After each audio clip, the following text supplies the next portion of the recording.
가스펠 주일 2부 찬양 예배 오신 여러분을 주님의 이름으로 환영합니다.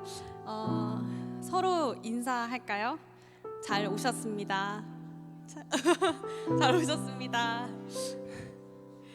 점심 때 그 소그룹 모임을 진행했었는데 각 그룹에 흩어져서 모임이 진행이 되었죠, 처음으로. 그래서 저희 그룹에는 그 직장 때문에 못 오시는 분이 이번에 그룹에 참여해서 소그룹장님하고 미팅도 하고 또 만나고 뭐 통성명도 하고 이름도 모르고 있던 사이였는데 그런 모임들을 갖게 되어서 너무 좋은 시간이었던 것 같습니다. 이 시간 함께 찬양으로 하나님께 영광 돌리기 원합니다. 우리가 찬양할 때 가는 곳마다 어둠이 물러가고 교회에 오신 여러분들의 영혼 마음 하나하나가 그리스도로 해답 얻어 예수 그리스도의 향기가 흘러나는 가스펠 교회가 되기를 함께 소망합니다.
제가 이번 주 가사를 묵상하면서 우리 교회가 예수 그리스도의 향기가 흘러나는 그런 기쁜 교회가 됐으면 좋겠다라는 마음이 간절해서 박수치며 찬양을 함께 불렀습니다. 다시 한번 이 찬양을 부를 텐데요. 제가 지난주에 직분에 대해서 목사님께서 전도학교 때 말씀 주시고 또 강단 말씀이 제사장 임명식이었잖아요. 그래서 이번 주가 부담이 많이 되더라고요. 나는 제사장 같은데 나는 좀 제사장 같은데 왜 나는 이런 부담을 느끼고 있지? 라는 생각이 들 때 내가 잘 못하기 때문에 이런 부담이 느껴지는 거겠지라는 생각도 들고 하나님께서 제사장을 세우시고 또 그 제사장들을 흩으셨잖아요. 그리고 그 이유가 회중의 진노를 막기 위함이라고 말씀을 받았습니다. 근데 우리는 저만 제사장이 아니고 여러분들도 다 제사장이고 우리 교회가 제사장의 임명을 받아서 예수 그리스도의 향기를 전하는 저는 전도에 관한 말씀이 아니었나라는 생각을 많이 하게 되었습니다. 우리는 자격이 없고 난 자격이 너무 없지만 예수 그리스도의 옷을 입고 이 가사를 함께 묵상하고 고백해서 예수 증거하는 그리스도의 군사로 또 예수의 향기 흘러나는 또 교회와 가정이 되기를 기도합니다. 함께 다시 이 찬양 함께 고백하기 원합니다.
거하시는 주님을 고백하길 원합니다. 거룩한 백성으로 믿음으로 살겠다는 그 다짐하는 고백이 되길 원합니다. 참된 신앙인으로 함께 결단하는 이 찬양이 되어지길 원합니다.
놀라운 주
소망 없는 내 삶에 새 생명 허락하신 우리를 향한 날 향한 주님의 그 은혜를 고백하는 이 귀한 찬양이 되길 원합니다. 삶의 문제도 힘겹고 영적인 재앙이 가득한 이 시대에 그리스도의 교회, 가스펠 교회에 오신 여러분들의 마음과 영혼 속에 정말 제사장 임명을 받아 예수 향기 흘러나리고 또 내 삶 가운데 거룩한 이 은혜가 넘쳐나길 기도합니다. 다시 한번 이 찬양 부를 텐데요, 가사 묵상하시고 예배를 준비하며 또 이곳에 온 많은 가스펠 교회 식구들과 가족들과 함께 이 귀한 묵상의 시간이 되길 기도합니다.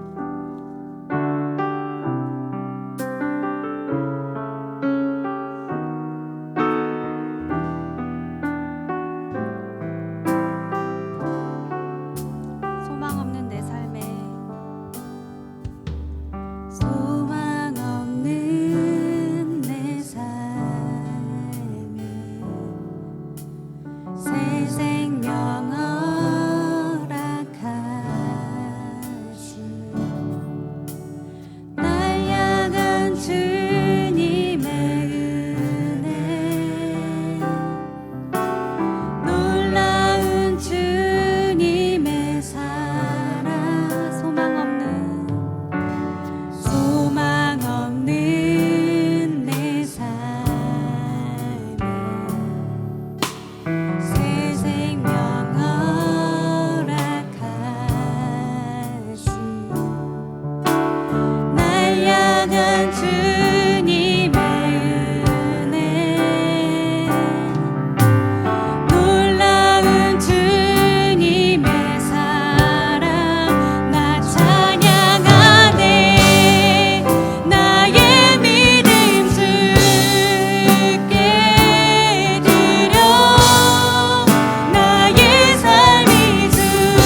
우리의 삶을 주님께 드리길 원합니다. 교회가 또 개인이 각 가정에서 현장에서 제사장으로 세상에 임하는 영적인 그 재앙 진노를 제사장 직분을 통해 임명하여 또 세상의 소금과 빛이 되길 원합니다. 함께 기도하겠습니다. 하나님 아버지 감사합니다. 우리를 제사장으로 불러주시고 하나님 정말 나약하고 부족한 우리를 하나님 그리스도의 예수 그리스도의 옷으로 입혀 하나님 이 땅에 이 교회의 이 소통원과 이 교회 살리는 제사장으로 하나님 우리를 불러주셔서 그 사랑을 믿는 하나님의 귀한 자녀가 되길 원합니다. 하나님 이 시간 예배를 받아주시고 하나님 이 땅에 거하는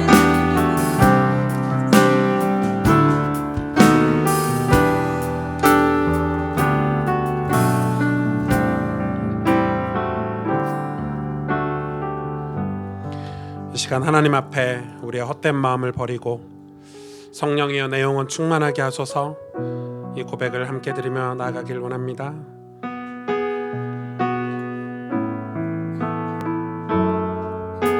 두 손 들고 찬양합니다.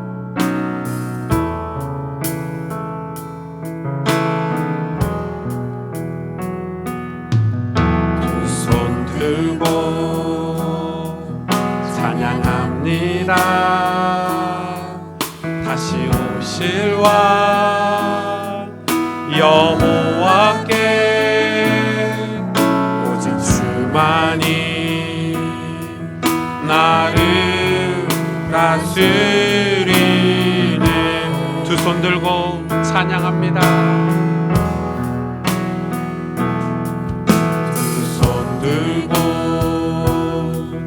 찬양합니다. 다시 오실 왕 여호와께 오직 주만이 나를 다스리네.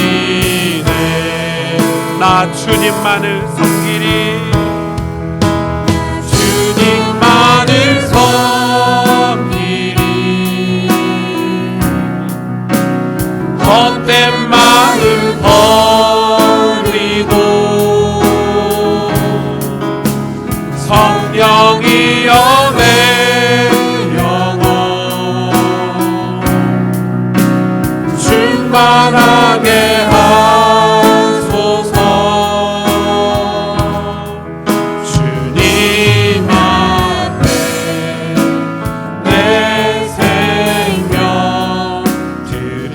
나 주님만을 섬기리. 주님만을 섬기리. 헛된 마음 버리고 헛된 마음 버리고 성령이여 내 영혼 성령이여 내 영혼 충만하게 하소서. 주님 앞에 내 생명 드리리라. 이 시간 하나님 앞에 우리 헛된 마음을 버리고 우리 주님만을 섬기겠다고 함께 고백하길 원합니다. 그런데 우리의 힘으로 죄를 이길 수 없고 세상의 수많은 유혹들이 이길 수가 없어서 우리가 이 시간 고백합니다. 성령이여 내 영혼 충만하게 하여 주옵소서. 만왕의 왕 다시 내게 임하여 주시고 내 삶 가운데 내 영혼 가운데 만왕의 왕 예수 그리스도께서 오셔서 날 다스려 주옵소서. 이 시간 하나님 앞에 간절히 기도하며 나가길 원합니다. 하나님 감사합니다. 우리의 헛된 마음을 하나님 버리고 이 시간 하나님 내가 가지고 있는 모든 연약한 죄악들을 하나님 고백합니다. 성령이여 내 영혼 충만하게 하여 주옵소서. 하나님 만왕의 왕 주 예수 그리스도께서 나를 다스려 주시길 원합니다. 다시 내 가정에 오시고 내 일상에 찾아와 주시고 우리의 가정 가운데 와 주시길 원합니다. 내 하나님 삶의 터전 가운데 임하여 주시길 원합니다. 만왕의 왕 되신 주님이 우리 교회 가운데 와 주시길 원합니다. 이 나라 이 민족 가운데 오시길 원합니다. 모든 헛된 마음을 태워주시고 우리의 모든 죄악들을 태워주시고 하나님 앞에 온전히 하나님 다스리시는 만왕의 왕 되신 주님의 역사가 있기를 원합니다. 하나님의 영광을 받아주시옵소서. 성령으로 충만하게 해주시고 인도해 주실 줄 믿습니다. 감사합니다 주님. 우리의 신앙을 하나님 앞에 한 목소리로 고백합니다.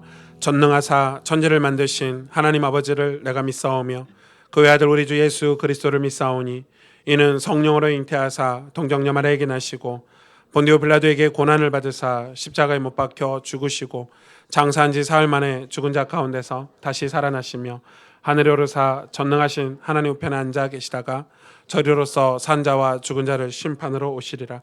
성령을 믿사오며 거룩한 공회와 성도가 서로 교통하는 것과 죄를 사하여 주시는 것과 몸이 다시 사는 것과 영원히 사는 것을 믿사옵나이다. 아멘. 하늘에 가득 찬 영광의 하나님, 우리 예배를 받아 주시옵소서.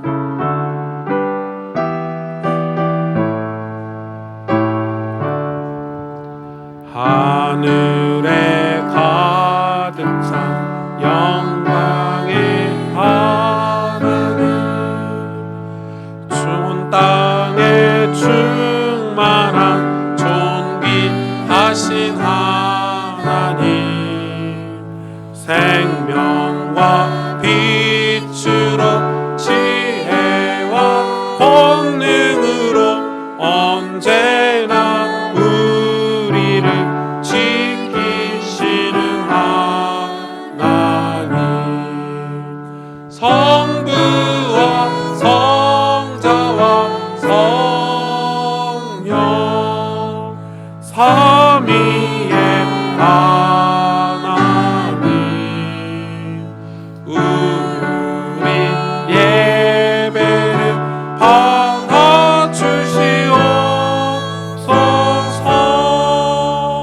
사랑이 넘치는 자비하신 하나님, 은혜가 풍성한 구원의 하나님, 자매의 심령에 평안을 주시옵고 죄악과 허물을 용서하여 주소서.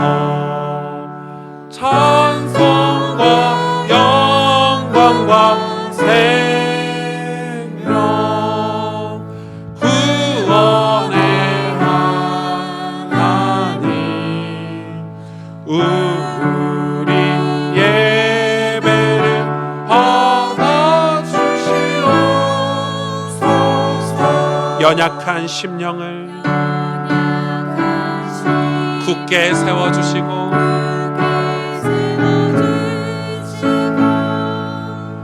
우둔한 마음을 지혜롭게 하시고 주의 뜻 받들어 참되게 살아가며 주 말씀 따라서 용감하게 하소서.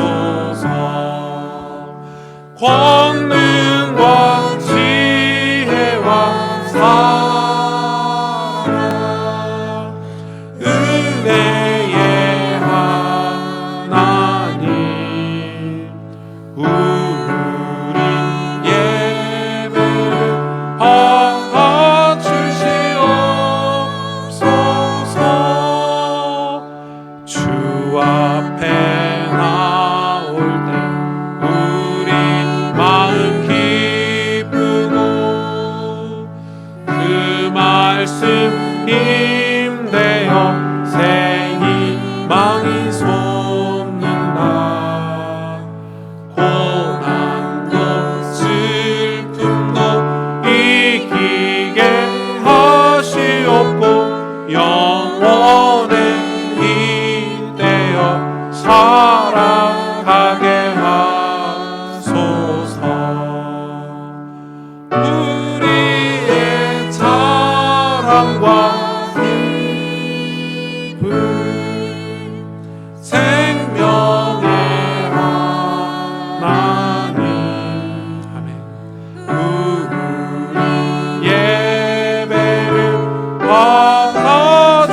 하나님 아버지 감사합니다. 죄에서 우리를 구원하시고 하나님의 자녀로 삼아주심을 감사합니다. 오늘도 이 자리에 나와 하나님께 찬양하고 예배드리게 하심을 감사합니다. 오직 하나님만이 내 주인이시고 나의 왕이 되심을 고백하고 순종하는 예배 시간이 되게 해주세요. 2020년을 시작하면서 주신 말씀을 올 한 해 동안 묵상하고 응답받길 원합니다. 하나님을 사랑하고 더욱 가까워지고 참된 기독교 신앙인이 되는 2020년이 되길 기도합니다. 우리 마음에 믿음의 씨앗을, 말씀의 씨앗을 뿌리고 심겨지길 원합니다. 내 마음에 심겨진 말씀이 깨달아지고 예수님이 믿어지는 은혜가 가득한 신앙생활을 실제로 하도록 인도해 주세요. 우리의 삶이 하나님의 말씀과 그 은혜를 사모함으로 가득하게 축복해 주세요. 교회를 위해 기도합니다. 태영아 유치부부터 모든 가스펠 가족이 교회라는 공동체 안에서 함께 성장하도록 하심을 감사합니다. 복음 안에서 서로 사랑하며 참된 복음을 전파하는 교회가 되게 인도해 주세요. 네팔 봉사활동을 위해 기도합니다. 참가하는 모든 분들의 건강을 지켜주시고 현장을 바라보며 영적인 시야가 열리는 응답이 가득하게 해주세요. 말씀 전하시는 목사님과 함께 하시는 전도사님들께 큰 힘을 다해 주시고 복음 전하는 데 부족함이 없도록 축복해 주세요. 하나님만 홀로 영광 받으시는 예배가 되길 기도하며 예수님의 이름으로 기도합니다.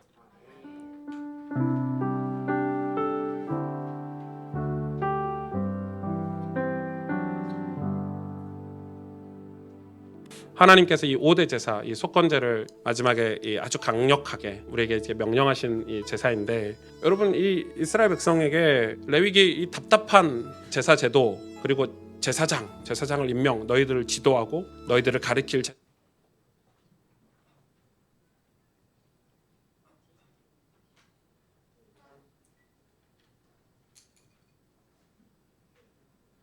보이는 대로 살 수 없죠. 영적인 세계가 있다는 걸 통찰할 수 있어야 되고, 그리고 우리에게 일어나는 수많은 사건, 어떤 문제, 현상, 상황을 꿰뚫어서 그 의미와 하나님의 뜻과 계획을 살펴볼 수 있는 통찰이 있는 사람이 신앙생활을 잘하겠죠. 그리고 믿음이 잘할 수 있겠죠.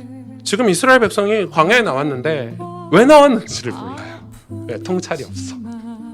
가나안에 가야 된다 이야기해도 갈 이유를 찾지를 못하고, 게으르고 원망하고 싸우고 비교하고 도적질하고, 지금 이스라엘 백성들의 상태인 거예요. 하나님이 그래서 모세라는 지도자를 통해서 이스라엘 백성에게 통찰력을 주기 위해서 말씀을 주셨죠. 근데 이 말씀을 이스라엘 백성에게 가르쳐야 되겠는데, 그래서 하나님이 제사장이라는 제도를 이제 세우시고, 그리고 그 임명식을, 제사장 그룹을 세우시는데 대충 세우지 않으셨어요. 제일 먼저 사람들을 다 모았어요. 회막에. 그리고 7일 동안 못 나가게 했어요. 모든 백성 앞에 제사장을 세우는 걸 다 보게 만들었어요. 이 제사장들을 옷부터 다 벗기죠. 완전 맨몸으로. 그리고 목욕부터 시켜요. 깨끗하게. 완전 새로운 사람으로 만들어주는 거예요. 이 제사장의 사명은, 제사장을 통해서 하는 사역은 그만큼 중요하고 완벽한 사역이라는 거예요. 너희들을 구원한 어린 양의 피가 곧 메시아다, 예수 그리스도다, 그 메시아의 그림자가 바로 제사장이야 라고 지금 설명하시는 거거든요. 그리고 나서 이 몸을 다 씻기고 나서 뭘 입혀주시냐면 옷을 입혀주셨는데, 우리의 마음가짐 자세를 딱 갖추게 만드는 거예요. 그리고 나서는 속죄제, 번제, 화목제를 차례로 드리게 하셨어요. 왜 제일 먼저 속죄제일까요? 제사장도 죄인이기 때문에 죄 문제부터 해결받으라. 그리고 번제는 뭘 상징하죠? 다 태워서 드려라. 너의 모든 것을 다 하나님께 맡기고 드려라. 왜 화목제입니까? 하나님과 화목하게 하는 직분을 감당해라.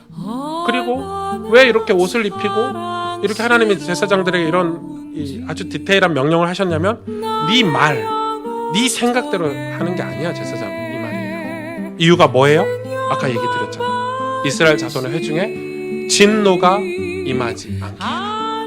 그래서 지금 우리 교회들이 곳곳에 세워진 거예요. 그런데 우리가 제사장 자격이 됩니까? 솔직히 안 돼요. 그래서 7일 동안 제사장으로 하나님이 세우시는 작업을 하신 거예요. 완전한 숫자 7일. 이 완전은 뭘 상징한다고? 7일은 십자가 사건을 상징하죠.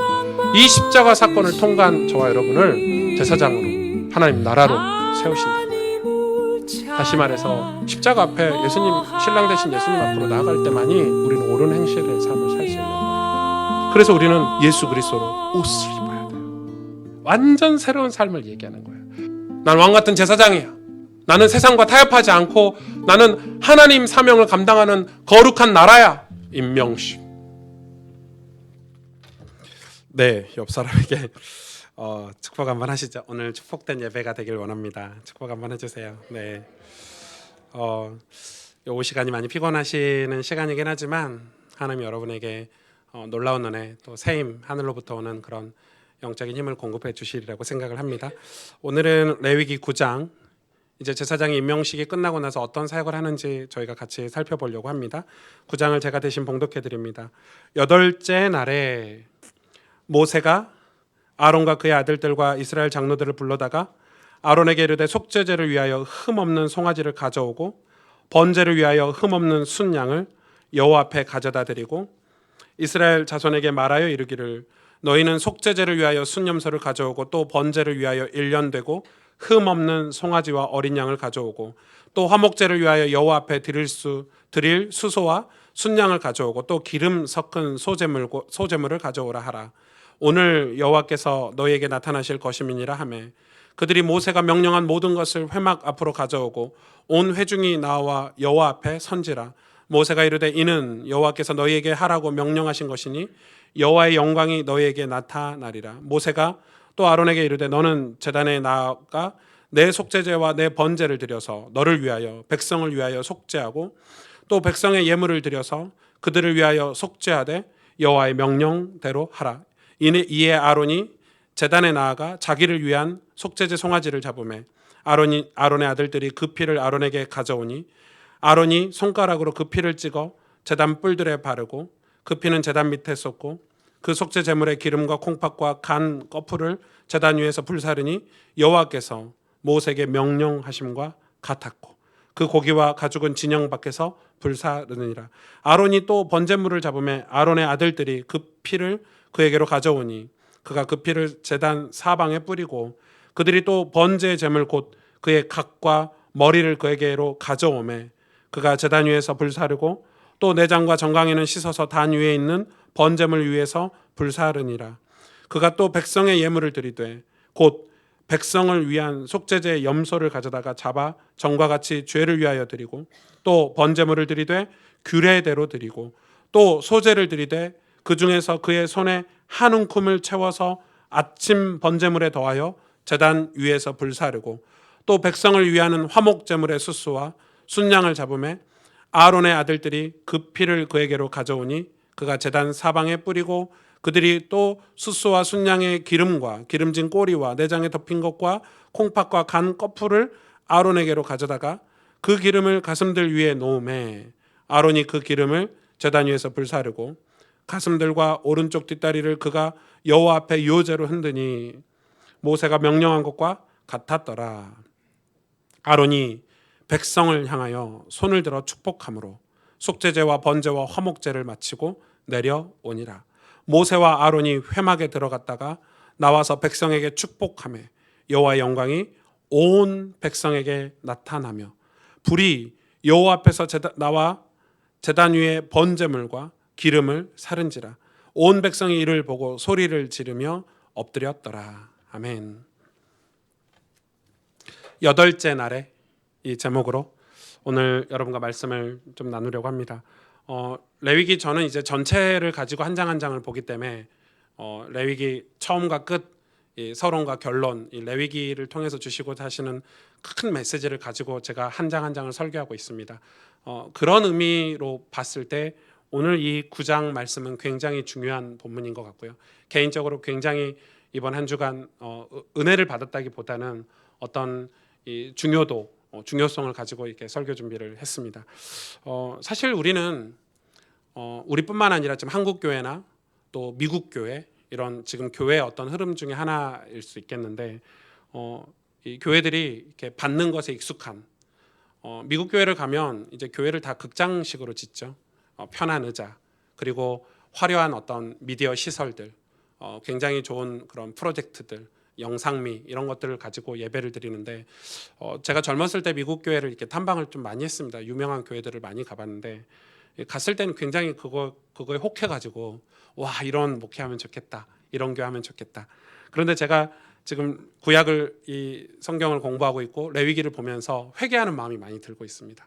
아, 저거는 성도들을 어렵게 하는 거구나. 저거는 옳은 목회가 아니구나, 이런 판단이 많이 들었습니다. 왜냐하면은 교회를 왔다 갔다 하죠. 교회 가면, 미국 교회 같은 데 가면 시스템이 잘 되는 교회는 손 하나 까딱하지 않습니다. 다 해줍니다. 심지어 성경책을 들고 가지 않아도 되고, 메모하지 않아도 되고, 또 교회 가서 특별한 봉사를 하지 않아도 모든 프로그램 시스템이 완벽하게 갖춰져서 진짜 극장 갔다 오듯이 표 하나 끊어서 예약된 좌석에 앉아서 극장 갔다 오듯이 그렇게 신앙생활을 합니다. 굉장히 편하겠죠. 가면 성경책을 보지 않아도 화면에 다 띄워주고 다 해주기 때문에 굉장히 편리할 수는 있지만은 그게 신앙생활을 굉장히 약하게 하고 그 편리함이 우리를 강하게 하는 게 아니라 굉장히 우리에게 많은 피해를 준다는 사실을 이 레위기를 보면서 많이 깨닫고 회개하고 있습니다. 우리는 하나님 사랑을 많이 받고 또 응답을 받고 싶고 축복을 받고 싶은 마음이 큽니다. 그걸 부정하는 게 아니라, 그런데 하나님을 사랑한다라고 고백하는 삶을 많이 잃어버리지 않았나. 하나님을 사랑하는 그 감정들을 지금 현대 시대를 살면서 많은 그리스도인들에게 찾아볼 수 없는, 제가 이제 예수님 처음 믿었을 때가 이제 청소년 시기라 어릴 때지만 그때를 이렇게 기억해 보면 그때는 예배드리고 나면 그 예배드렸을 때 그 찬양들 있잖아요. 그게 너무 좋아가지고 친구랑 집에 가면서 버스 정류장까지 가면서 사람들이 쳐다보든 쳐다보지 않든 큰 소리로 부르며 갔고, 또 친구하고 헤어지고 혼자 집에 갈 때 차에서 계속 흥얼거리고 부르고, 그리고 예배가 너무 가고 싶고, 또 그날 받았던 말씀을 성경에서 확인하는 시간이 너무 기다려졌고, 또 이런 마음들을 내가 학교에 가서 또 우리 누나들에게, 가족들에게 어떻게 하면 전할까, 이런 간절한 마음들이 있었거든요. 근데 어느 순간에 저도 타락을 한 거죠. 그런 하나님을 사랑하는 마음, 사모하는 마음들이 점차 저에게 이렇게 사라지고, 하나님 응답해 주세요. 하나님 뭐 축복해 주세요. 하나님 또 뭐 주시려나? 뭐 이런 마음으로. 여러분, 사랑이라는 건 서로 상호작용하는 거잖아요. 내가 뭔가를 사랑할 때 벌어지는 기적들이 있잖아요. 내 몸의 변화들, 내 삶의 변화들. 근데 우리가 하나님 사랑을 깨닫고 하나님을 사랑하게 될 때 일어나는 변화들, 내 삶의 변화들, 죄에서 멀리하게 되고 하나님 싫어하는 것들을 하지 않게 되고 또 하나님이 원하시는 것들을 해내게 되고, 그거는 내가 이걸 해야지, 내가 인간으로서 이런 삶을, 거룩한 삶을 살아야지가 아니라 하나님을 사랑할 때 사라지는 삶, 기적과 같은 거죠. 그래서 여러분, 예수님 믿었을 때 하나님의 그 영이 임재했을 때 막 술을 끊는다든지 더 이상 나쁜 죄악들을 하지 않는다든지 이런 기적들이, 삶의 변화들이 일어나는데 지금은 교회를 다녀도 그런 변화가 없어요. 다 해도 괜찮다는 거예요. 그게 과연 맞을까? 하나님을 사랑하는 그 감정들, 제가 감정이라고 표현을 하는데 뭐라고 표현할 단어가 없더라고요. 감정이 맞으니까. 그 사랑하는 마음이, 그 감정이 우리를 어둠에서 벗어나게 하는 힘이 아닐까. 세상에서, 이 험한 세상에서 승리하는 힘이 아닐까. 그런데 저부터 이제 병들어가지고, 신앙이 병들어가지고 받기만 하는 신앙생활, 듣기만 하는 신앙생활 하다 보니까 한쪽으로 치우치는, 여러분 한국 교육이 그렇잖아요. 주입식으로 계속 들어가니까 실제로 해본 적은 없는 거예요. 요즘 기업들은, 좋은 기업들은 대학생들 뽑아서 재교육한대요. 이것들이 머리에 아는 거는 많은데 해본 적은 없는 거야. 몰라. 아는데 몰라. 그래서 뭐 기업들이 재교육한다 이런 말도 있죠. 마치 그런 것처럼 늘 듣기만 했어요. 말씀을 듣기만 하고 받기만 하고 사랑을 받기만 해서 굉장히 편협한, 시편 119편 67절에서 72절에 고난당하기 전에는 내가 그릇 행하였더니, 아니 고난당하기 전에는 그릇 행했대요. 그러나 고난을 통해서 이제는 주의 말씀을 지키나이다. 주는 선하사 선을 행하시오니 주의 율례들로 나를 가르치소서. 교만한 자들이 거짓을 지어 나를 치려하였사오나 나는 전심으로 주의 법도를 지키리이다. 그들의 마음은 살쪄서 기름덩이 같으나 나는 주의 법을 즐거워하나이다. 고난당하는 것이 내게 유익이라. 이로 말미암아 내가 주의 율례들을 배우게 되었나이다. 주의 입의 법이 내게는 천천 금은보다 좋으니이다. 그들의 마음은 살쪄서 우리의 마음이 어느 순간 살쪄가지고 기름덩이 같아가지고요. 하나님 사랑하는 마음 없고 기름덩이처럼 막 뭐가 이렇게 가득 차 있어서 고난당하는 게 유익이라는 거예요. 여러분, 고난당하는 게 유익이라는 게 말이나 되는 소리입니까? 그런데 왜 고난당하는 게 유익이냐면 우리의 그릇된 마음들 살쪄서 기름덩이 같은 걸 도려내야 되기 때문에. 그래서 여러분, 처음 신앙생활을 시작하면 육신적인 삶에서 영적인 삶으로, 그쵸? 거기서 이 육신적인 삶에서 영적인 삶으로 가는 과정이 반드시 필요한데 그게 우리에게 고통과 고난처럼 느껴진다는 것입니다. 그래서 신앙은 하나님이 무조건 우리에게 축복해 주시고 무조건 응답해 주시는 게 아니라 하나님은 질서의 하나님이라고 저는 확신합니다. 우리가 그 축복을 받을 만한 사람으로 우리를 고쳐주시고 가르쳐주시고 교육하시는 게 신앙이지 않나. 그래서 여러분, 신학에 와서도 사도 바울이 여러 차례 그런 얘기를 했죠. 어그러진 다리를 일으켜 세우고 구부러진 길을 곧게 펴고 우리를 말씀을 어렸을 때부터 교육해서 선한 일을 할 수 있도록 우리를 양육하신다고 합니다. 하나님 우리를 만들어서 그 축복을 받을 만한, 그게 창조 질서잖아요. 그 고난이 그 속에 있는 거죠. 그래서 고난은 유익이라는 겁니다. 고난을 통해서 주의 율례들을 깨닫고 배우게 된다는 거죠. 너무 놀랍죠. 세상은 여러분 원래 힘든 곳이죠. 세상은 좋은 곳이 아니에요. 세상은 원래 힘든 곳이고 세상은 원래 죄악이 관영한 곳이에요. 우리가 거기서 살기 때문에 세상이 좋다, 세상은 발전될 거다라고 얘기하는 건 사실 틀린 말이에요. 여러분, 성경에서 예언한 말씀을 무시하지 마시길 바랍니다. 곳곳에 지진과 기근이 일어날 것이고 사랑이 없어질 것이고, 그렇죠? 불법이 행하게 될 것입니다. 그게 세상이에요. 그 세상에서 우리가 승리하며 살아갈 수 있는 방법은 뭐뿐이죠? 믿음밖에 없는 거예요. 그래서 구원받은 사람의 증거가 무엇이냐? 하나님을 사랑하는 거라는 거예요. 그 믿음이죠. 하나님을 사랑하는 거. 그러니까 이 사람이 구원받았다는 걸 뭘로 확인하냐면 하나님을 사랑하는가, 그렇지 않은가. 근데 하나님을 사랑하는가가 행위잖아요. 엄밀히 따지면 그게 마음이든 정신이든 뭐 생각이든 그게 행위로 다 드러나죠.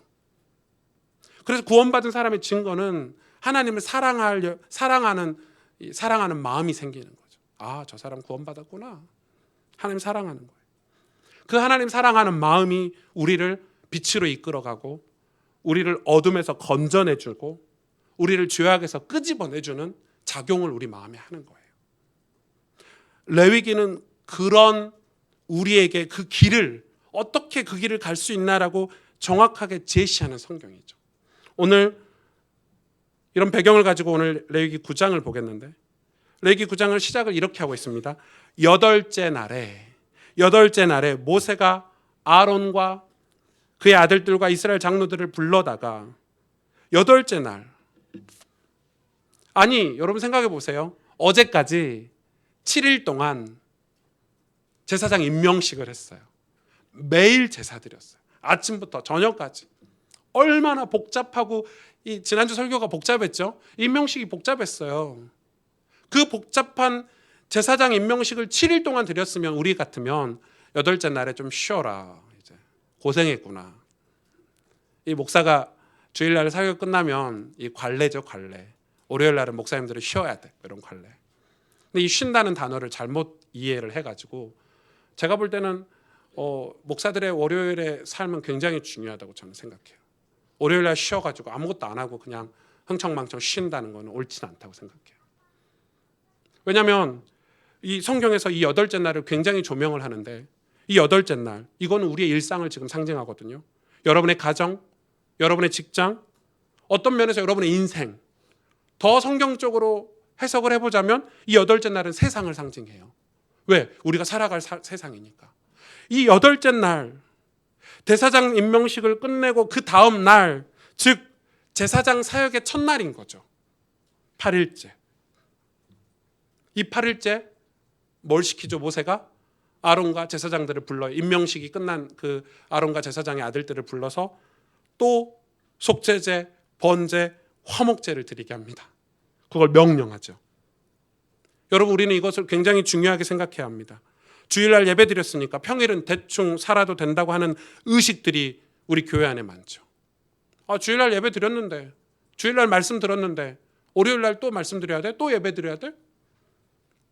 주일날 예배 드렸는데 평일은 그냥 좀 직장생활하고 바쁘고 뭐 사업하고 바쁜데 대충 살아도 되지. 여덟째 날에, 다시 말해 우리의 평일에 우리는 예배로 시작할 수 있어야 됩니다. 우리의 평일에 우리는 주님을 바라보는 삶을 계속해야 됩니다. 주일에 이어서. 놀라운 것은 이 임명식이 끝났기 때문에 이제 모세가 아닌 제사장들이 직접 스스로를 위해서 제사를 드렸습니다. 주일은 목회자의 도움을 받아서 여러분이 은혜를 받지만, 주일은 여러분 교육자의 도움을 받아서 우리가 은혜라는 걸 받지만, 평일은 여러분이 모두 제사장으로서 스스로 제사를 드려야 됩니다. 스스로. 하나님의 백성은 그래서 스스로 제사를 드릴 수 있게 되었습니다. 그게 우리에게 주신 축복이잖아요. 그게 종교개혁의 모토였어요. 만인 제사장. 그게 종교개혁의 모토였어요. 그게 우리가 구원받은 증거고 예수 그리스도의 십자가 사건이 진짜라는 증거인 거예요. 만약에 우리가 여전히 신부를 통해서 하나님과 여러분 사이에 목사가 있다면 그건 우리가 구원받은 증거가 아니에요. 하나님과 여러분 사이에는 예수 그리스도밖에 없어요. 목사가 그 자리에 있어서는 안 돼요. 여러분이 그 사역을 돕는 서포터하는 사역을 목회자가 할 뿐이지, 목회자가 그 중간 매개체는 하는 건 옳지 않아요. 제사장 시대는 끝났어요. 대제사장이신 예수 그리스도만 우리 하나님과 우리 사이에 존재해요. 그래서 우리는 우리 스스로 예배를 드릴 수 있다, 제사를 드릴 수 있다. 이게 복음이에요. 그게 복음이에요. 이게 얼마나 놀라운 일입니까? 예수 그리스도의 십자가 제사죠. 그 예수 그리스도 십자가 제사를 여러분 날마다 드릴 수 있어요. 그 제사로 말미암아 우리 모두가 하나님을 직접 대면할 수 있게 됐어요. 지성소의 휘장이 찢어졌거든요. 지성소가 교회 건물에 있는 게 아니라 여러분 삶에 있어요. 만왕의 왕 되신 예수 그리스도가 여러분의 지성소예요. 하나님의 말씀을 여러분은 직접 읽을 수 있고, 심지어 묵상할 수 있고, 성령의 도우심을 받아 심지어 깨달을 수도 있어요. 그런데 여전히 하나님과 인간 사이에 목사를 두고 만나려고 하면 돼요, 안 돼요? 옳지 않아요. 레위기 9장 5절에 그들이 모세가 명령한 모든 것을 회막 앞으로 가져오고 온 회중이 나와서 여호와 앞에 선지라, 이렇게 기록하고 있죠. 놀라운 일이 벌어졌어요. 여러분, 놀라운 일이 벌어졌어요. 그렇게 광야에 애굽에서 나와서 광야에서 불평하고 불만족스럽게 있고 애굽으로 다시 돌아가겠다고 하던 이스라엘 백성들이, 임명받은 제사장들이 하나님 앞에 여덟째 날에 제사를 드리니까 이 온 회중이 어디로 나왔어요? 여호와 앞에 나왔대요. 있을 수 없는 일이죠.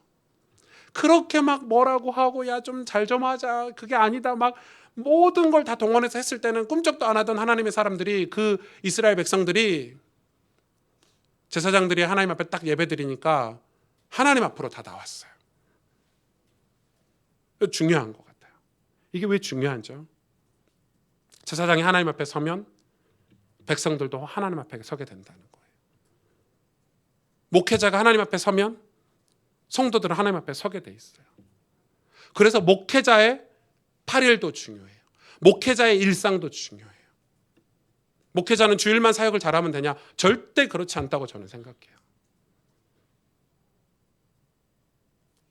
제사장 사역은 철저하게 말씀에 순종하는 사역이에요. 제사장이 평일에 어떻게 사는가, 이건 매우 중요한 문제이고 또 우리의 숙제인 것 같아요. 저는 사실 여러분도 느끼고 계시고 공감하시는 내용이지만 전 설교를 잘하지 못해요. 뭐 그렇다고 해서 제가 행정을 잘하는 거는, 행정은 거의 꽝이에요. 맨날 실수해요.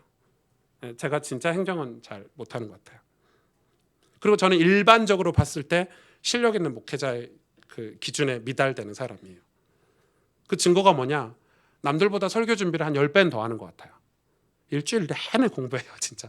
레이기가 이제 달고 닳도록 읽어가지고 그랬는데 이 정도예요. 그러니까 얼마 못하는 거예요. 그런데 제가 생각해 봤어요. 그럼 여러분이 이 자리에 이렇게 가스펠교회에서 같이 신앙생활하고 또 많은 분들이 설교를 듣고 은혜를 받는 거는 아마 여러분과 비슷한 제가 어둠이 아닌 빛으로 가려고 하는 제 삶의 노력 때문이 아닌가. 저는 지금도 부흥을 꿈꾸고 있어요. 어떤 부흥이냐? 사람이 많이 모이는 부흥이냐? 그렇지 않아요.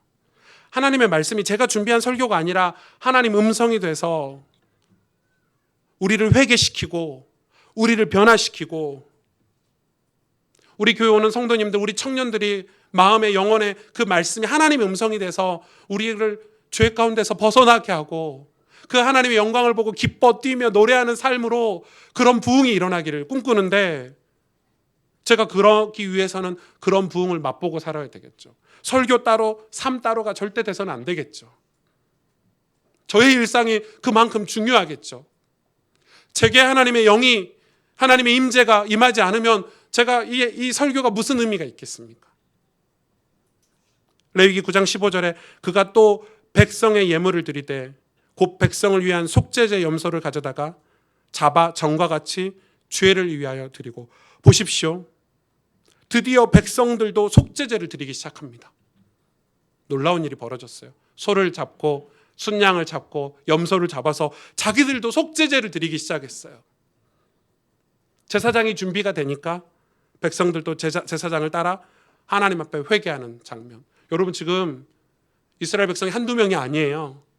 수십만의 이스라엘 백성들이 지금 하나님 앞에 제사 드리는 장면을 상상해 보십시오. 그 타락했던 이스라엘 백성들이, 노예와 같았던 이스라엘 백성들이 불평하고 원망하고 내가 왜 광야에서 이 고생을 하냐, 왜 먹을 건 이거밖에 안 주냐, 이런 사람들이 지금 제사장을 따라서 지금 속죄제를 막 드리고 있는 장면이에요. 이게 부흥이에요. 우리가 스스로 제사를 드리게 된 것이 얼마나 놀라운 일인지. 그 말은 내가 은혜를 받으면, 내가 주님을 사랑하면 내 주변은 반드시 변화를 겪게 되는 것, 그게 부흥이에요. 여러분이 제사장이 돼서 여러분의 일상에서 하나님을 예배하고 산다면 여러분 주변은 변화될 거예요. 여러분, 우리가 영적인 것도 그렇지만 단지 여러분 육신적인 변화만 있어도 사람들이 알잖아요. 우리 남편이 담배를 끊었네? 우리 남편이 욕을 안 하네? 우리 남편만 얘기해서 좀 그런가? 우리 아빠가 조금 뭔가 달라졌네? 이렇게 느끼잖아요. 이건 영적인 변화예요.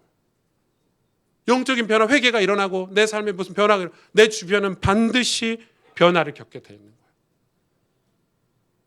히브리서 10장 11절에 13절에 왜 그런가 보세요. 제사장마다 매일 서서 섬기며 자주 같은 제사를 드리되 이 제사는 언제나 죄를 없게 하지 못하거니와 오직 그리스도는 죄를 위하여 한 영원한 제사를 드리고 하나님 우편에 앉으사 그 후에 자기 원수들을 발등상 되게 하실 때까지 기다리시나니. 이게 무슨 말이냐면 구약의 제사장은 매일 서서 제사를 드리지만, 같은 제사를 드리지만 이 제사는 언제나 죄를 없게 하지는 못하지만 오직 그리스도, 죄를 단번에 해결하신 영원한 제사를 드리신 그리스도께서는 우리 죄를 다 해결하실 수 있다는 거예요. 어떻게 해결하실 수 있냐? 우리의 원수 사단 마귀죠. 사단 마귀가 우리의 예수 그리스도의 발등상 되게 할 때까지, 그 말은 우리가 반드시 승리한다는 거예요. 예수님이 지금 예언하신 거잖아요. 반드시 승리한다는 거예요. 우리가 십자가의 제사를 드리면 우리는 세상에서 반드시 사단 마귀가 발등상 되기까지 예수님이 그걸 기다리고 계신다는 거예요. 놀라운 일이죠. 이 응답은 하나님의 명령에 순종할 때, 제사장들이 생각해 보세요.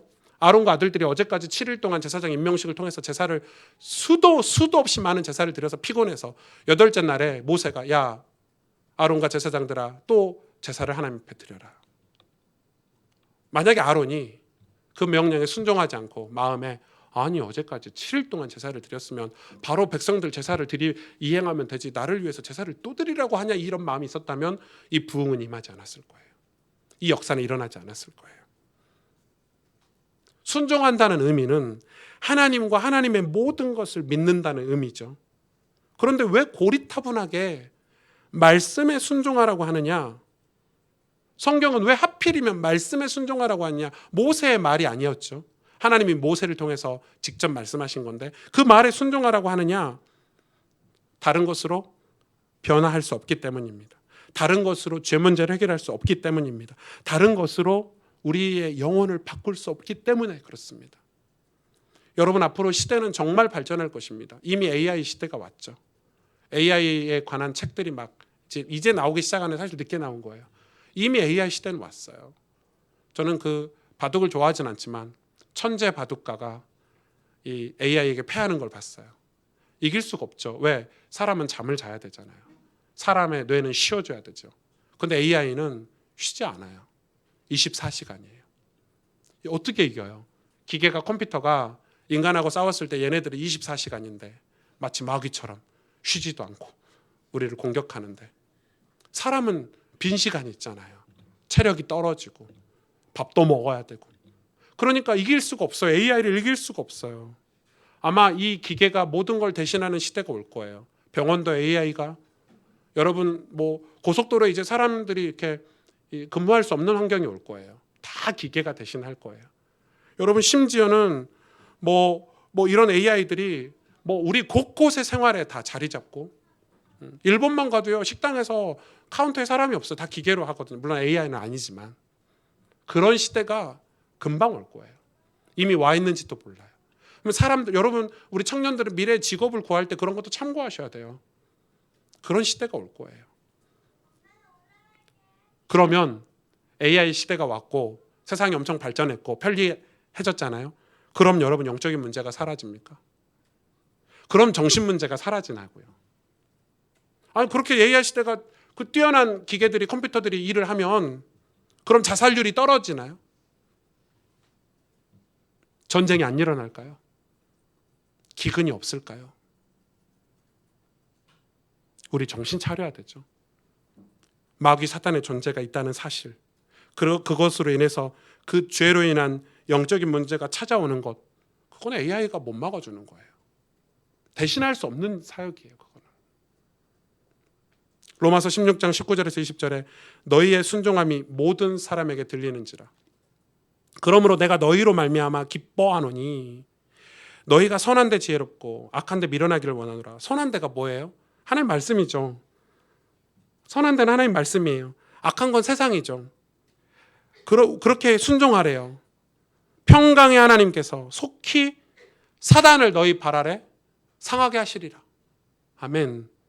사단이 언제 우리 발 아래 상하고 우리 앞에 굴복하고 정복할 수 있죠? 우리가 순종할 때. 말씀에 순종하는 사람이 바보 같아 보여요. 그런데 하나님 보실 때는 그 순종하는 한 사람 때문에 흑암을 뒤집고 흐름을 바꾸는 거예요. 여러분, 흐름을 바꾼다는 말 알죠? 흐름이라는 게 있어요, 인생에. 어떤 분들은 그 흐름을 벗어나질 못해요. 자꾸 어둠으로 가고 자꾸 죄로 가고 자꾸 실패의 자리로 가는 흐름들. 여러분, 우리 집이 계속 가난해서 너무 고통스러운 흐름을 바꿔야 되겠잖아요. 너무 맨날 부부싸움하고 맨날 가정이 불화하면 흐름을 바꿔야 되는 거 아닙니까? 근데 그 흐름을 바꿀 만한 힘이 없어요, 사람들은. 왜? 영적인 거니까. 그래서 그 영적인 흐름을 바꿔야 되는 거예요. 우리가 생각하는 대로 내가 마음대로 바뀝니까? 안 돼요, 안 돼요. 그래서 말씀에 순종하라는 거예요.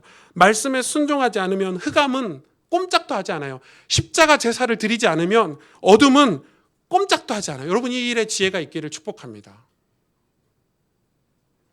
9장 6절에 모세가 이르되 이는 여호와께서 너희에게 하라고 명령하신 것이니 여호와의 영광이 너희에게 나타나리라. 아니, 모세가 이 아론과 아론 자손들에게 명령했어요.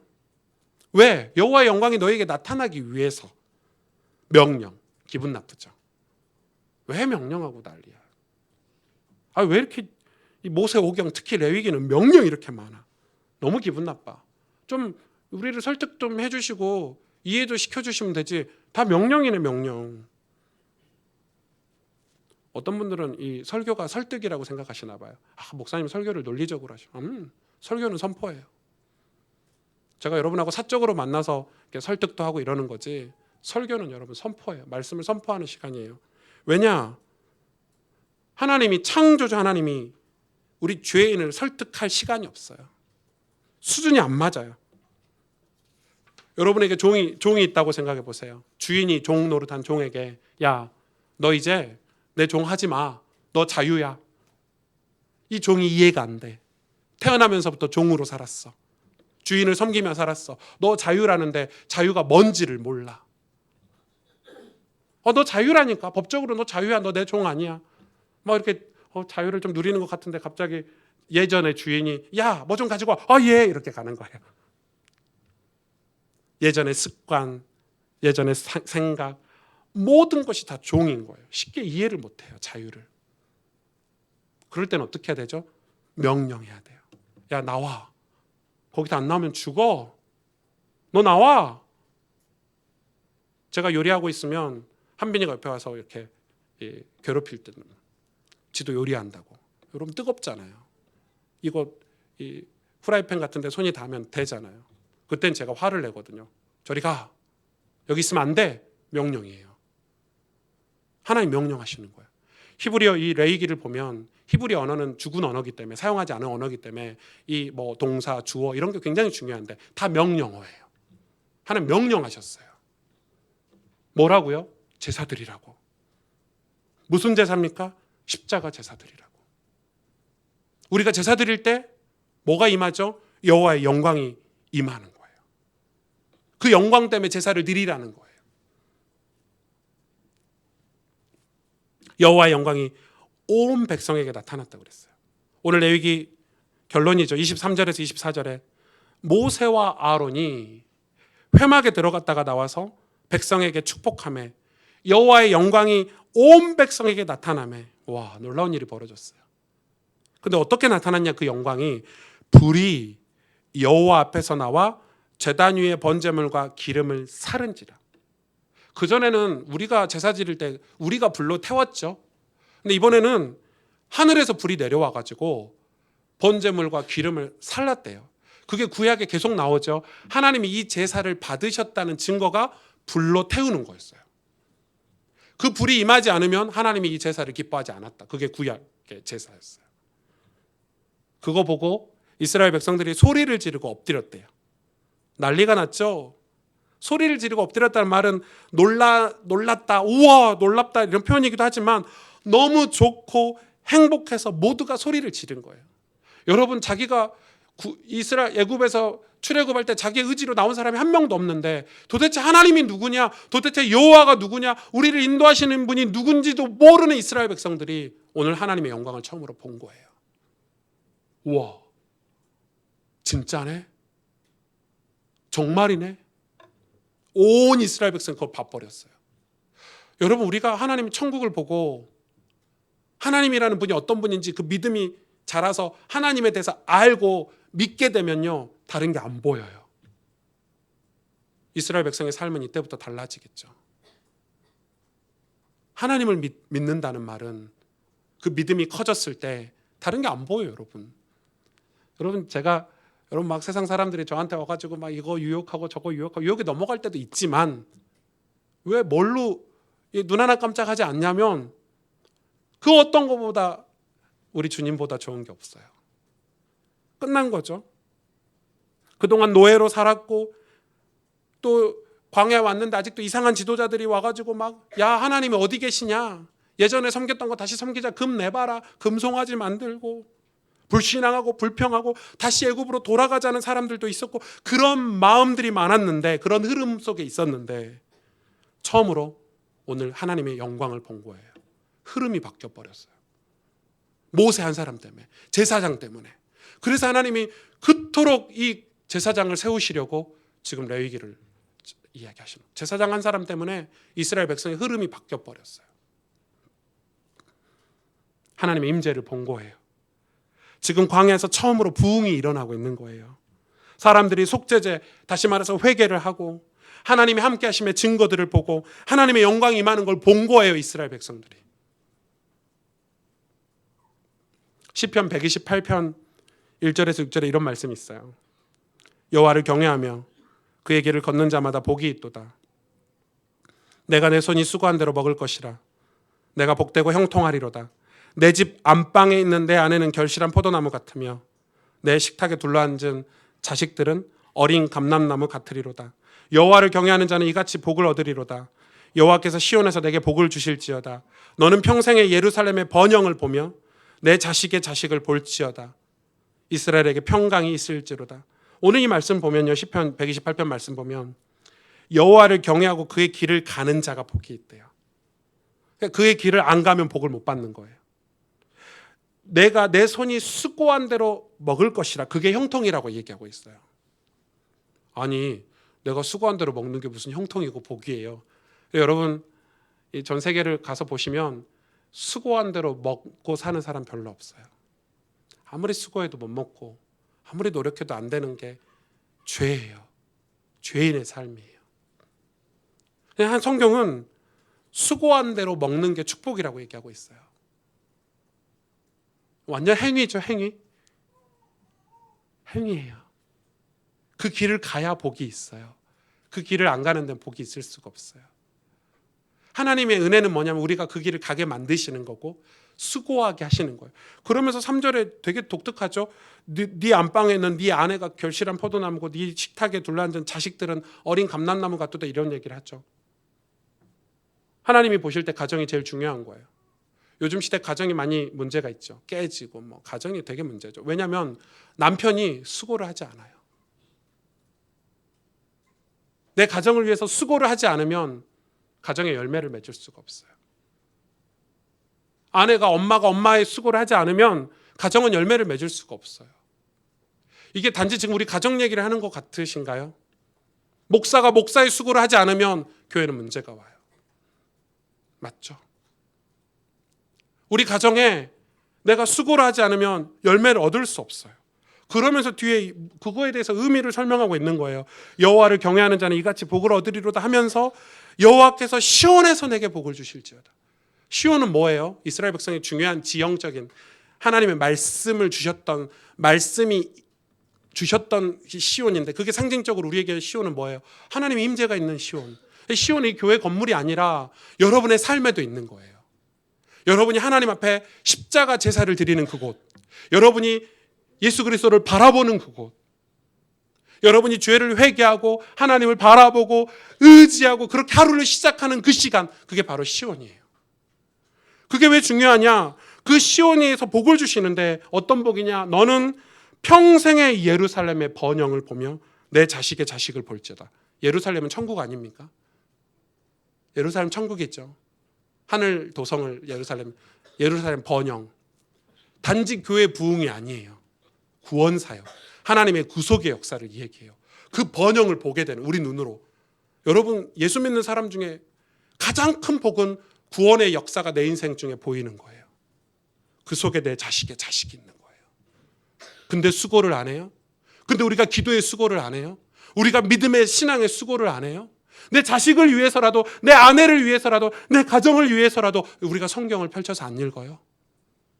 이 나라, 이 민족을 위해서라도 우리가 하나님 앞에서 예배드리면서 살지 않아요? 우리의 평일을 대충 산다고요?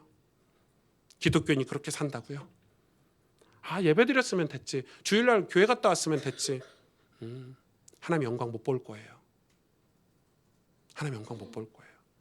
여러분, 이 나라 이 백성들이, 우리의 자손들이 하나님 영광을 보게 하시려면 우리는 뭘 회복해야 되냐? 8일을 회복해야 돼요. 8째 날을 회복해야 돼요. 우리의 평일 일상을 회복해야 돼요. 아멘. 여러분, 일상 회복하셔야 돼요. 거기서 주님 바라보셔야 돼요. 불이 와서 태웠다는 것은, 신약에 와서 이 불은 성령을 상징해요. 성령이 오셔야 죄가 타요. 여러분, 죄가 쉽게 없어지던가요? 저 죄하고 많이 싸워봤거든요. 한 3주 싸우다가 못 버티다가 또 해요. 그게 죄더라고요. 한 달 버티다가 다시 하고, 그게 죄예요.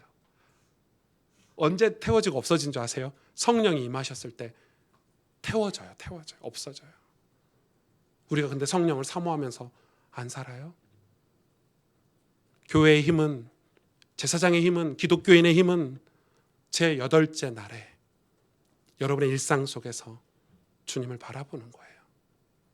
십자가 제사를 드리는 거예요.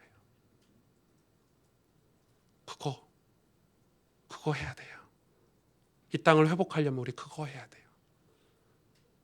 우리 자녀들을 이 예루살렘의 번영 속에 있게 하려면 우리 그거 해야 되는 거예요. 기도하십시다.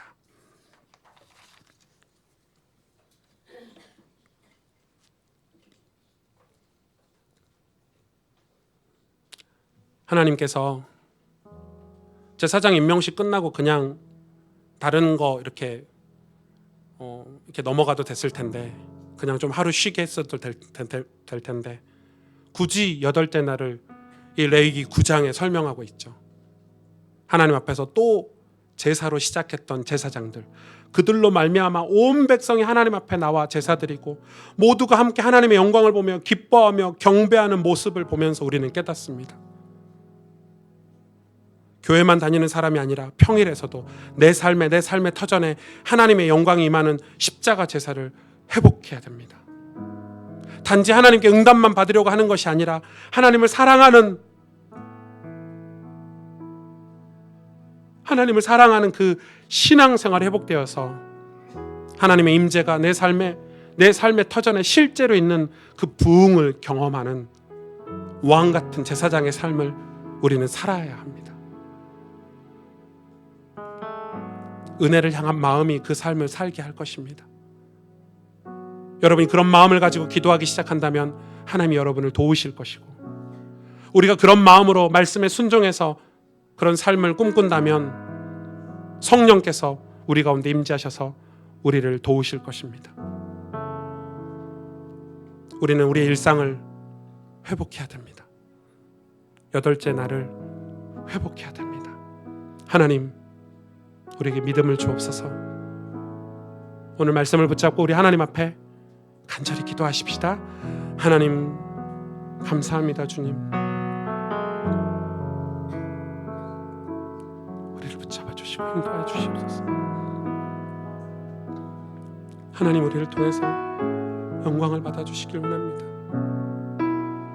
마음 같은 제사장의 삶을 회복하기를 원합니다. 하나님 앞에 우리가 제사를 드릴 때 예수 그리스도의 이름으로 우리가 예배를 드릴 수 있고 하나님을 의지할 수 있고 바라볼 수 있는 이 놀라운 축복을 주셨는데,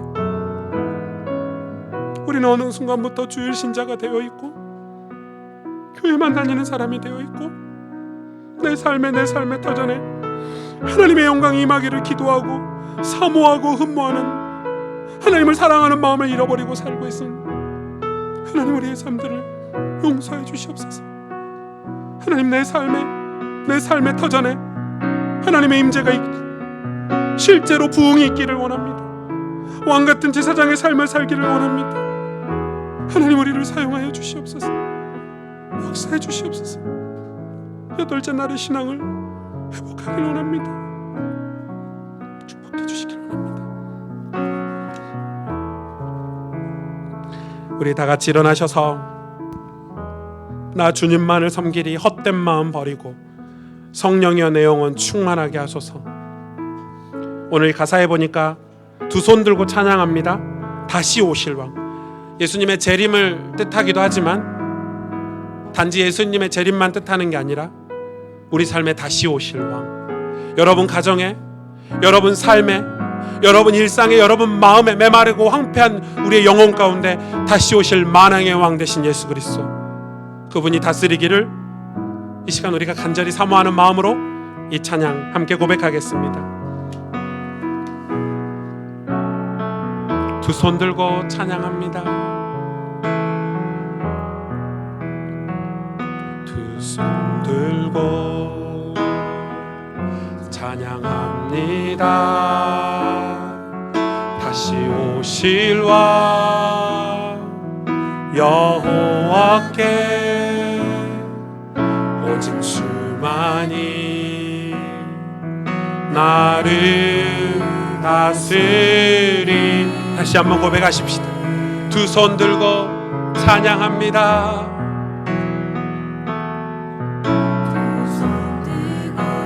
아버지, 찬양합니다. 다시 오실 왕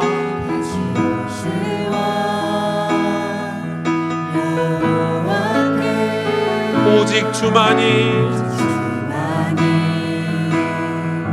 나를 다스리네.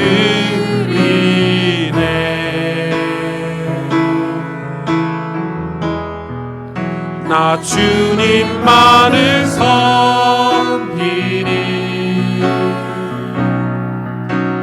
헛된 마음 버리고 성령이여 내 영혼 충만하게 하소서. 주님 앞에 내 생명 드리리. 나 주님만을 섬기리.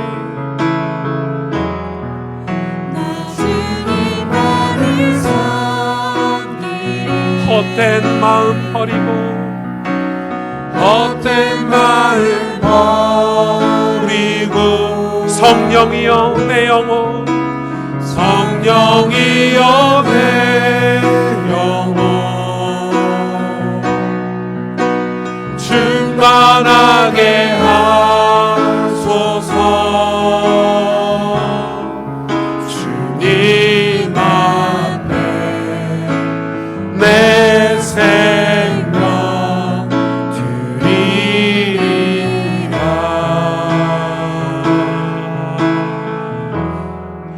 나 주님만을 섬기리.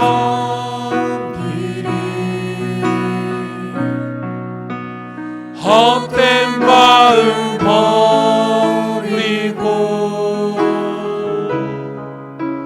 성령이여 내 영혼 충만하게 하소서. 주님 앞에 내 생명 드리리라.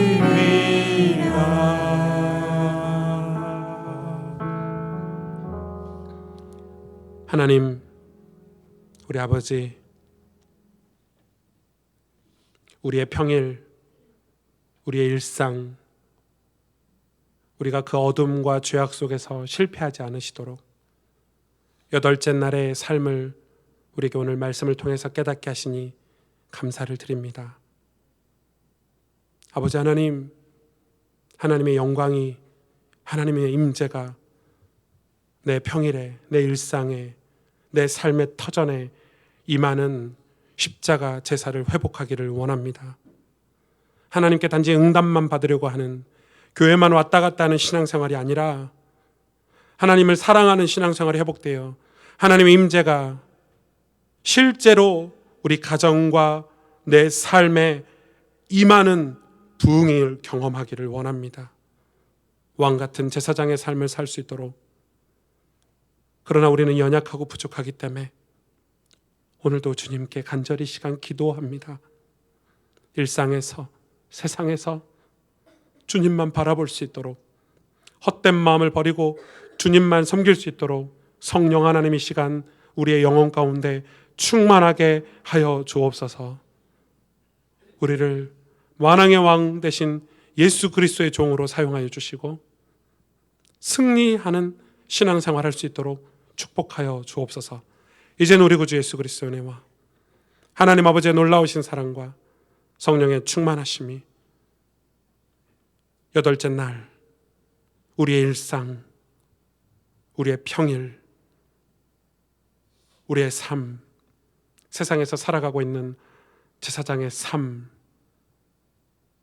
하나님 회복하길 하나님 앞에 결단하고 하나님의 도움을 구하며 기도하는 모든 가스펠교회 성도들 머리 위에, 주께서 사랑하시는 우리 청년들 머리 위에, 주께서 너무 사랑하시는 우리 자녀들, 어린 자녀들 머리 위에 이제로부터 영원토록 항상 함께 계실지어다. 아멘.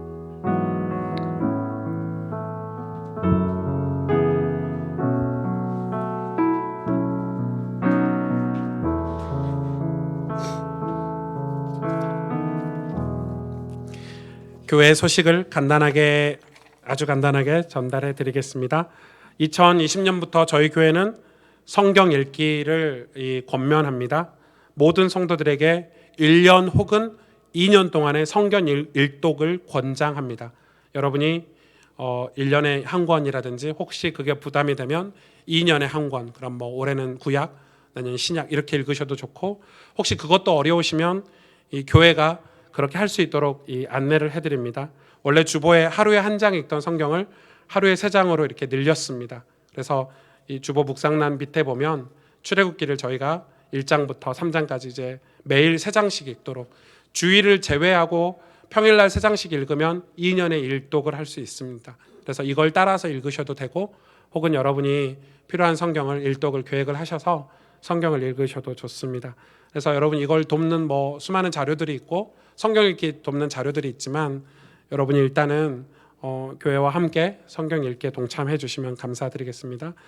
매월 둘째 주 소그룹 모임이 있었습니다. 오늘도 모임이 있었고 되게 좋은 시간들을 가지신 것 같은데요. 2부 예배 오신 분들도 소그룹 카톡방 안에 있는 내용들을 참조하셔서 함께 하시면 좋을 것 같습니다. 오늘 2부 예배 후에 우리 대학 청년 전도학교가 이 자리에서 있습니다. 주일학교 연합수련회가 처음으로 진행이 됩니다. 1월 30일부터 31일까지 용인에 있는 펜션을 저희가 예약을 했는데요. 모든 주일학교, 초등, 청소년, 대학 연합으로 저희가 주일학교 연합수련회를 하게 됩니다. 우리 아이들이 이때 성령을 경험하고 구원을 체험하고 하나님의 영광을 볼 수 있도록 같이 기도해 주시면 감사드리겠습니다. 어른들도 참석하실 수는 있습니다. 우리 교사들도 오시고 부모님들도 참석하셔서 같이 수련회가 진행되도록 마음 담아주시면 감사하겠습니다. 기부금 증명서, 2019년도 연말 정산을 위한 기부금 증명서를 신청받습니다. 온라인으로 신청하셔도 되고요. 별도로 비치된 신청서가 있으니까 작성하셔서 헌금함에 넣어주셔도 됩니다. 신청서는 오늘 제출하면 다음 주, 이런 식으로 다음 주 제출하면 그 다음 주, 일주일간의 기간을 주셔야 될 것 같고요. 신청 기간은 2월 23일까지 신청을 받습니다.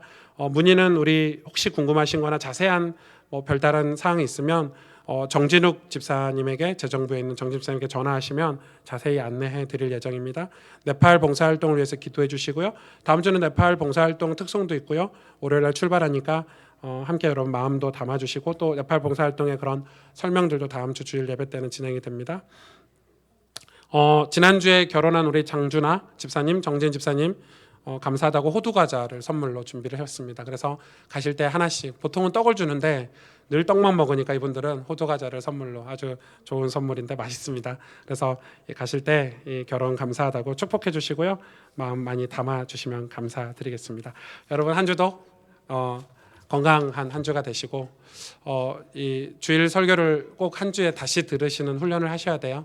여러분 성경도 읽으셔야 되겠지만 주일 설교를 놓치지 않고 그 흐름 속에서 성경을 읽으셨으면 좋을 것 같아서, 저 유튜브나 홈페이지에 보면 말씀이 다시 올라오니까 여러분 꼭 다시 들어보시고, 오후 예배 오신 분은 일부 예배 설교를 듣기를 권장합니다. 1, 2부 예배가 약간의 뉘앙스가 다르기 때문에 오전 예배 설교를 여러분 다시 들어보시고 충분히 말씀이 풍성한 그런 한 주 되셨으면 좋겠네요. 우리 옆 사람 축복하실까요? 우리 8째 날을 승리합시다. 우리 축복 한번 해주세요. 네, 여러분 한 주도 건강하시고 또 다음 주일날 또 금요일 때 뵙겠습니다. 감사합니다.